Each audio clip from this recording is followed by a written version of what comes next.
নলবাৰীত চাঞ্চল্যকৰ ধন লুটৰ ঘটনা দুগৰাকী মহিলাৰ পৰা লুট কৰি লৈ গ'ল 6 লাখ টকা। নলবাৰীৰ গণেশ মন্দিৰ চকত সংঘটিত হ'ল এই ঘটনা। আত্মসহায়ক গোটৰ ধন বেংকৰ পৰা উলিয়াই আনিছিল দুই মহিলাই। ইউনিয়ন বেংকৰ পৰা ধন উলিয়াই ই-ৰিক্সাৰে আহি আছিল মহিলা দুগৰাকী। গণেশ মন্দিৰ চকত চাহ খাবলৈ লওঁতেই কৌশলেৰে চোৰে লুটিলে 6 লাখ টকা।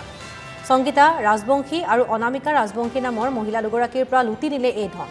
এই ঘটনা সন্দৰ্ভত নলবাৰী সদৰ থানাত এজাহাৰ দাখিল কৰিছে ভুক্তভোগীয়ে। দুৰ্বৃত্তক বিচাৰি আৰক্ষীয়ে আৰম্ভ কৰিছে তদন্ত। ঘটনাটো মানে আজি আমাৰ ইউনিয়ন বেংকৰ পৰা 6 লাখ টকা মানে লোন হৈছিল গোটৰ। আমাৰ গোটটোৰ নাম নিয়ৰজ্যোতি আত্মসহায়ক গোট।